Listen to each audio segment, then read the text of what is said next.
Jadi kita sedang menekuni kitab La Tahzan hari. Baik sahabat-sahabat muslimin muslimat dirahmati Allah, just share untuk orang-orang yang tak dapat, sahabat-sahabat kita yang tak dapat join live lah pada pagi ni.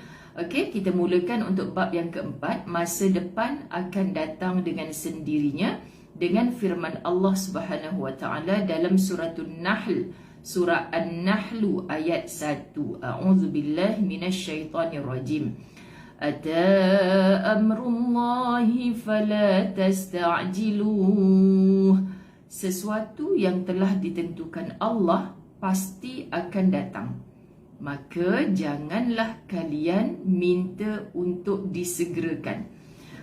Contoh, kalau kita dah yakin kan setiap kita ni akan pasti semua kita akan mendepani ajal. Jadi agama mengajar kita jangan pernah minta dipercepatkan, sebab itu kerja Allah. Allah tahu sebab minta dipercepatkan akan ajal itu tandanya orang yang berputus asa dari rahmat Allah. Mungkin ada yang menonton, keluarganya, kesayangannya telah kembali ke rahmatullah tiba-tiba, okay, asbab COVID ini. Siapa jangka sihat-sihat saja ustazah, tiba-tiba hilang dalam sekelip mata. Bahkan kita tak dapat menziarah, tak dapat menyantuni jenazah untuk kali yang terakhir. Contoh, sahabat-sahabat jangan pernah sebut di lisan kita apa gunanya saya hidup, baik saya mati temankan dia ustazah. Sebab kita tak tahu kehidupan kita selepas dimasukkan ke alam barzakh. Jadi pilihlah untuk terus hidup selagi mana Allah memilih kita hidup bernafas di saat ini. Pasti yang akan datang itu sahabat-sahabat telah diaturkan cantik secantik-cantiknya oleh Allah. Jadi kita baca isi kitab. Oleh kerana itu janganlah anda mendahului sesuatu yang belum terjadi. Ini pun kebanyakannya, nanti kalau 13,000 macam ni hari-hari, nanti kalau dah 20,000, na'udzubillah, ada yang sebut macam tu. Apa nak jadi pada negara kita? Sahih kita risau. Sahih. Tapi kepada siapa lagi kita nak berserah? Kepada siapa lagi kita nak bermunajat sungguh-sungguh? Hanya kepada Allah kita serahkan. Ya Allah, sampai ke tahap semalam melihat angka macam tu, ustazah fikir, Tuhan, apa yang telah Engkau tunjukkan kepada kami, ya Allah. Dulu 5,000, 6,000, 7,000, 8,000, 10,000 kami resah. Tapi bila dah 13,000 sampai tahap semalam tu, ustazah sampai cakap, okeylah ya Allah, bukan kerana vaksin, bukan kerana doktor, bukan kerana siapa-siapa ya Allah. Kami semuanya bersandar sungguh-sungguh kepada Engkau. Engkau nak macam mana kan pun, sebab Allah nak kita sampai ke tahap sahabat-sahabat betul perlunya ikhtiar. Mereka tu sangat penting, frontliners kita dah kepenatan, bantu dengan doa. Okay, tapi mereka tetap bukan Tuhan. Mereka juga perlukan doa-doa daripada kita, sokongan-sokongan daripada kita. Jadi jangan pernah memandang hebatnya makhluk dengan mengkesampingkan maha hebatnya Allah. Okey, apa kata kitab ini? Dr. Aida Al-Qarni menulis, apakah anda mahu mengeluarkan kandungan sebelum waktunya dilahirkan? Ada orang memilih-milih tarikh kan, ustazah, anak saya ni due dia bulan depan, tapi birthday saya hari ni. Saya rasa saya nak keluarkan dia hari ni. Boleh buat operation doktor? Tapi doktor pun nasihat kita ni belum cukup matang ni, tak boleh. Tak boleh doktor, saya nak hari ni juga sama birthday dengan saya. Tiba-tiba pelik dah perangai mak ni. Tak boleh mengeluarkan kandungan sebelum waktunya dilahirkan. Walaupun sekarang ada orang boleh pilih tarikh tertentu, tapi tetap kena minta nasihat doktor. Kalau betul dah cukup, budak ni dah boleh keluar dengan sihat mengikut teori yang doktor tahu, okey. Tapi kalau tiba-tiba budak tu belum cukup sifat kita nak keluarkan, tak ada doktor yang bertauliah, yang betul-betul nak ikut cakap kita yang macam orang gila tu. Na'udzubillah sahabat-sahabat, okay? Atau memetik buah-buahan sebelum masak. Kita tahu buah tu takkan sedap dimakan kalau tak masak. Kita sengaja nak petik sebelum dia masak, ataupun sebelum dia cukup matang. Apabila kita simpan, kita perap sikit, dia jadi masak, sedap dimakan kan. Muda lagi, mak dah nasihat dah jangan petik. Kalau petik tu, kalau kita simpan pun sampai seminggu, dia takkan masak, dia takkan sedap, dia takkan manis. Tapi kita yang degil, tunggulah masanya akan datang. Ini tajuk ni. Hari esok adalah sesuatu yang belum nyata dan dapat diraba, belum berwujud pun, dan tidak memiliki rasa dan warna. Tak boleh. Saya rasakan Ustazah, kalau angka COVID hari ni 13,000, saya rasalah minggu depan. Siapa kita untuk main rasa-rasa, sahabat? Okay? Lalu, mengapa kita harus menyibukkan diri dengan hari esok? Siapa yang join semalam, anda dapat rasakan tajuk ni ada kaitan langsung dengan tajuk yang semalam. So, boleh rewind balik yang pelajaran semalam. Lalu, mengapa kita harus menyibukkan diri kita dengan hari esok? Mencemaskan kesia-siaan mungkin akan terjadi padanya, memikirkan kejadian-kejadian yang akan menimpanya, meramalkan bencana-bencana yang bakal ada di dalamnya. Bukankah kita juga tahu apakah kita akan bertemu dengannya atau tidak? Kita pun tak pasti. Kan perancangan-perancangan yang kita duk lakukan akan datang mengikut logik akal kita sahaja. Semalam Ustazah bagi contoh, macamlah ketika pemimpin kita dulunya, zaman saya lah, umur Ustazah ni bersekolah, wawasan 2020. Kita melihat begitu, begini, kereta pun boleh terbang. Sekarang kapal terbang pun tak boleh terbang. Begitulah hakikat. Dan apakah hari esok itu akan wujud kesenangan atau kesedihan pun kita tak tahu. Sebab itu kita disuruh hidup untuk hari ini dengan betul-betul berserah, buat yang terbaik untuk Allah, kerana Allah, demi Allah. Yang jelas, hari esok masih ada di alam ghaib dan belum turun ke bumi. Ini bahasa Dr. Aid Al-Qarni. Maka tidak sepatutnya kita menyeberangi sebuah jambatan sebelum sampai di atasnya. Allahu Rabbi. Sebab siapa yang tahu bahawa kita akan sampai atau tidak pada jambatan itu? Boleh jadi kita akan terhenti jalan kita sebelum sampai ke jambatan itu. Atau mungkin pula jambatan itu hanyut terbawa arus terlebih dahulu sebelum kita sampai di atasnya. Dan boleh jadi pula kita akan sampai pada jambatan itu dan kemudian menyeberanginya. Semua itu pada pengetahuan Allah. Kita disuruh berusaha sungguh-sungguh. Tapi usaha kita untuk mencantikkan esok kita adalah bermula dengan hari ini kita. Sebab tu hari ini jangan disia-siakan. Okey, semoga sahabat-sahabat masa depan itu, macam Ustazah selalu menyebut dalam jamaah, Ustazah kata apa? Walaupun kita sendiri tak ada anak, sahabat-sahabat yang hidup dalam Ustazah saya ni sebatang kara, contoh kadang-kadang kan, pandanglah anak-anak Islam yang hidup pada zaman ini sepertinya kita melihat Islam di masa depan. Maksud anda tak risau ke sahabat kalau kita melihat anak-anak Islam sekarang? Ya Allah, macam mana? Tidur lepas subuh, nanti azan zuhur baru bangkit. Makannya semuanya brunch, tidak ada pagi-pagi bersarapan, tak penting. Yang penting aku makan, tidur sahaja. Tidur tu dijadikan makanan. Rasa nikmat sungguh tidur di pagi-pagi hari. Ramai kan? Sedangkan zaman kehidupan Rasulullah yang menjulang Islam begitu hebat, Masya Allah, orang sikitkan tidur, kita sikit-sikit tidur. Jadi resahnya kita dalam munajat dan doa, ya Allah selamatkan, campakkan nur iman, petunjuk, hidayah dan taufik kepada anak-anak muda kami, ya Allah. Kerana apa? Merekalah Islam di masa depan. Nabi kata, Nabi memberkati, Allah memberkati paginya manusia kita ni. Allah Subhanahu Wa Taala memberkati paginya. So yang disebut oleh Rasulullah adalah berpagi-pagian. Jadi orang yang berpagi-pagian lebih berkualiti di sisi Allah, lebih mendapat kerja yang kemas, yang mantap, lebih mendapat hasil yang banyak. Tapi sahabat-sahabat, kalau dia memilih untuk tidurlah, bukan nak pergi sekolah pun, bukan nak pergi pejabat pun, hujung-hujung minggu, kan rehat sajalah. Nanti bila dah tiba hujung minggu, semua jadi kalang kabut. Kan? Semua jadi kalang kabut. Semua benda tak siap. Semua benda nak buat last minute. Inikah Islam di masa depan? Jadi hari ini kita kena ada rasa tanggungjawab untuk memperbetulkan, untuk mentarbiah, untuk memperbaiki, supaya akan lahir anak-anak muda insya-Allah yang logik akal kita ni, kita mati dulu daripada depa ni. Okey, sahabat-sahabat, jadi kalau kita melatih mereka insya-Allah bermula hari ini menjadi orang Islam yang kuat, yang berpagi-pagian supaya beroleh keberkatan. Macam sahabat-sahabat Nabi dulu dipilih untuk menjadi ketua dalam peperangan yang paling banyak qiyamnya, yang paling sedang berpuasa, yang paling berpagi-pagian dalam kerja. Subhanallah. Jadi Islam dicorakkan dengan kegagahan mereka ini. Dalamannya kuat, luarannya menghasilkan kekuatan.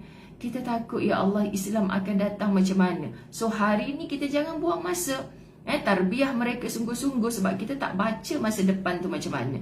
Okey sahabat-sahabat, tapi yakinlah dengan tarbiyah yang hari ini, insya Allah berlaku apa pun di hadapan dengan mantapnya jiwa yang hari ini, insya Allah sepertinya barisan tentera yang telah membawa senjata yang lengkap untuk menuju ke medan perang. Ini indah, okay? Lalu Dr. Aida Al-Qarni menyebutkan, dalam syariat memberi kesempatan kepada fikiran untuk memikirkan masa depan dan membuka-buka alam gaib, benda yang belum tahu kita rencana-rencanakan pula, dan kemudian terhanyut dalam kecemasan-kecemasan yang baru diduga darinya. Kalau macam inilah keadaan 10 tahun akan datang, macam tu kan, adalah sesuatu yang tidak dibenarkan. Kerana hal itu termasuk angan-angan yang terlalu jauh. Angan-angan yang terlalu jauh. Sesungguhnya tindakan itu pun sebenarnya tidak masuk akal. Yang kita plan macam ni, cubalah tengok ibu ayah hari ini mendidik anak-anak zaman ini bagaimana. Kita kan selalu cakap, ya Allah, zaman kita budak-budak dulu tak macam ni kan Ustazah. Maka saya nak buang semua TV, nak buang semua handphone ni. Ternyata kita disuruh mendidik mereka mengikut zamannya.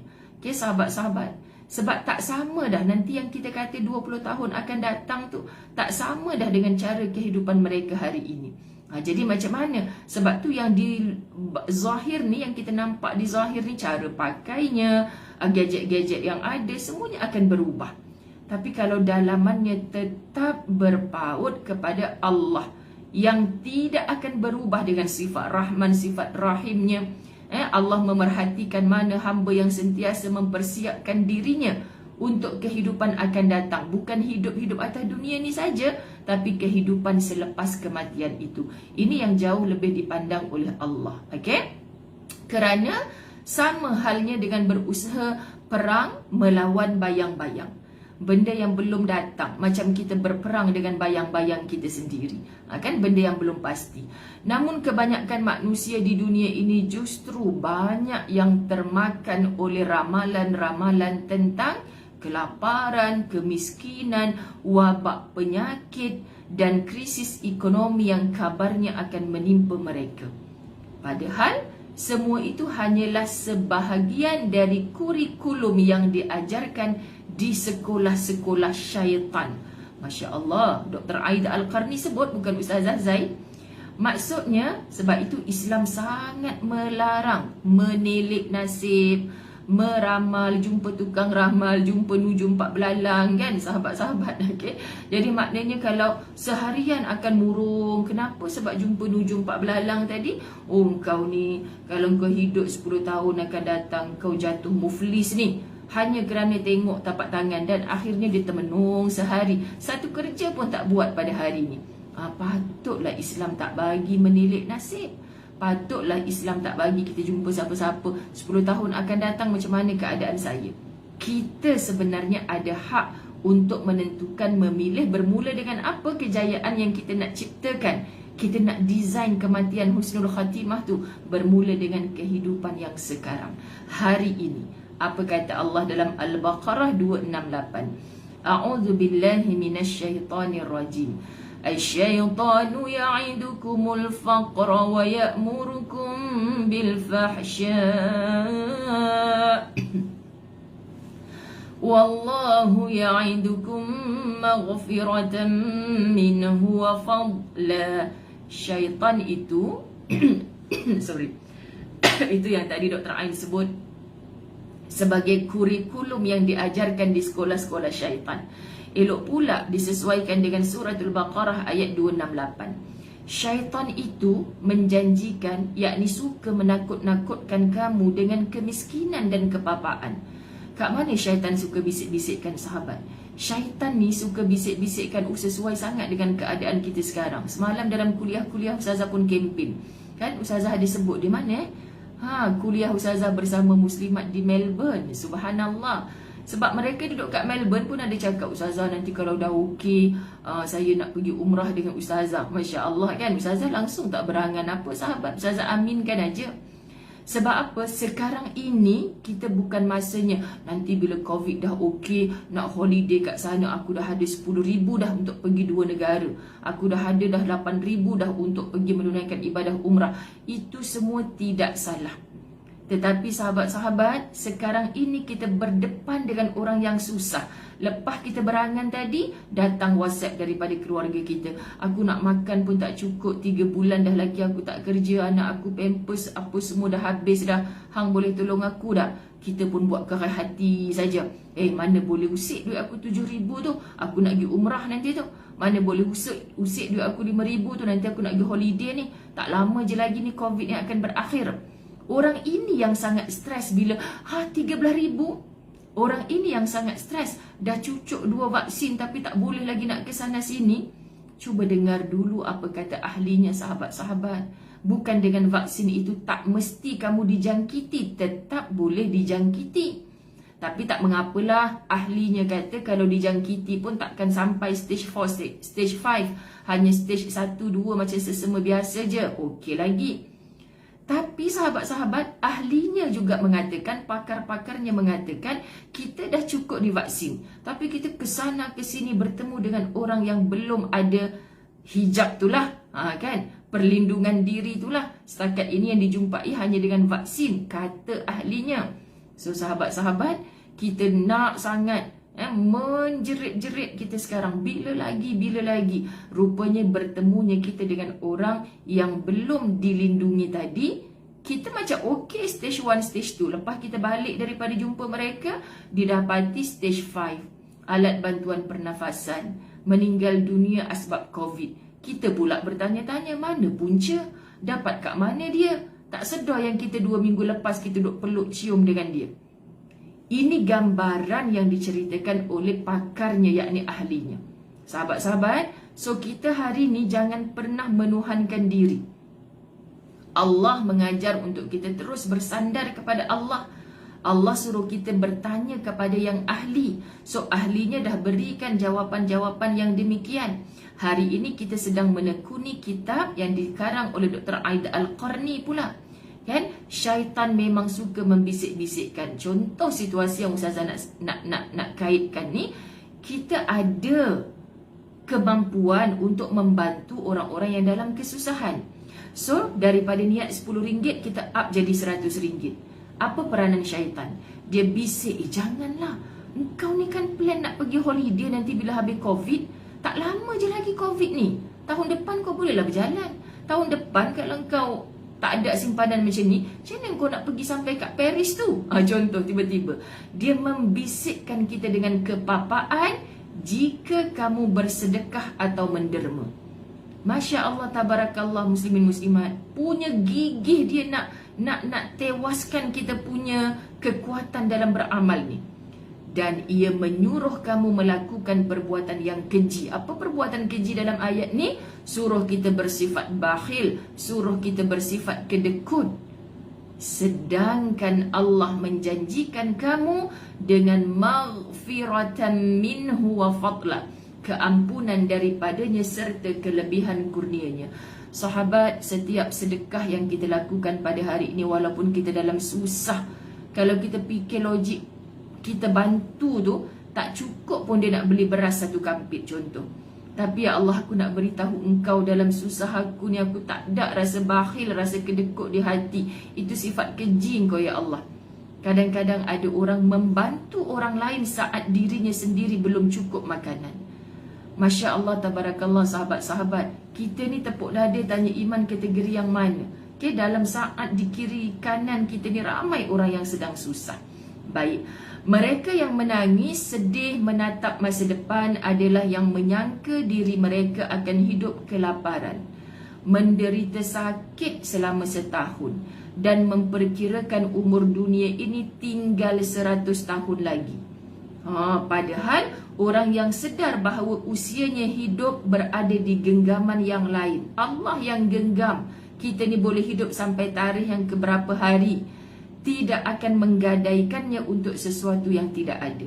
So nikmati kehidupan yang hari ini. Dan orang yang tidak tahu bila akan mati, tentu salah besar bila justru menyibukkan diri dengan sesuatu yang tidak diketahui secara pasti. Dia macam nak hidup 100 tahun lagi. Sebab tu dia tidak mengumpul bekalan amalan-amalan sebelum dia mati. Okey, sahabat, rugi. Dr. Aid Al-Qarni dalam bab ini menutup, biarkan hari esok datang dengan sendirinya. Janganlah anda menanyakan kabar beritanya dan jangan pula anda menunggu waktu itu. Sebab hari ini anda sudah sangat sibuk. Ini yang Ustazah selalu cakap, jom sibukkan diri dengan buat baik.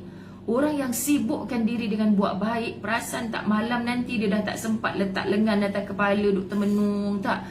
Lepas solat isyak tutup dengan witir, sahabat, baring, qalu terus dah bismillahirrahmanirrahim, ahya wa amut, tak ada fikir apa dah. Tak ada berangan-rangan nanti kalau COVID, tak ada. Memang tidur sungguh-sungguh, tidur awal, nanti dia bangkit awal untuk tahajud pula. Maksudnya dia buat penat sibuk diri dia hari ni dengan kebaikan sampai dia tak sempat nak buat jahat, tak sempat pun nak fikir berbuat jahat. Apatah lagi nak buat jahat. Faham? Nak fikir jahat pun tak sempat, nak buat jahat pun tak sempat. Sebab apa? Sebab dirinya sibuk dengan kebaikan sepanjang hari ini yang Allah berikan dia kehidupan. Jika anda hairan, maka lebih menghairankan lagi orang yang berani menebus kesedihan suatu masa yang belum tentu matahari terbit di dalamnya dengan bersedih pada hari ini. Kan? Dia dah kematian suami contoh hari ini. Kan? Dia termenung, hidup aku 10 tahun akan datang kalau tak ada suami macam mana. Sahabat-sahabat, dia pula yang membaca masa depan dia tu, sedangkan dia tak tahu. Kita disuruh sedih dengan hari ini, tapi tak boleh sedih yang melampau-lampau. Ustazah nak cakap, nak bacakan isi kitab ni pun, sahabat-sahabat rasa macam, ya Allah Tuhan, kita belum diuji sampai ke tahap itu. Kita pun tak tahu bila ujian tu datang. Tapi nasihat daripada agama kita menyatakan bahawa buatlah yang terbaik untuk hari ini supaya kita kuat untuk melalui hari-hari esok yang mendatang. Oleh kerana itu, hindarilah angan-angan yang berlebihan. Masya Allah, pesanan yang keempat daripada kitab La Tahzan, tulisan karangan Dr. Aid Al-Qarni. Semoga menjadi bersihnya, tenangnya hati kita dalam mendepani pandemik ini khususnya. Stay safe, jaga diri, insya-Allah, khususnya kekuatan iman kita dengan banyakkan amal salihat dan beristighfar. Hari ini hari Jumaat, banyakkan salawat. Allahumma salli ala sayyidina Muhammad. Wabillahi taufiq wal hidayah. Assalamualaikum warahmatullahi wabarakatuh.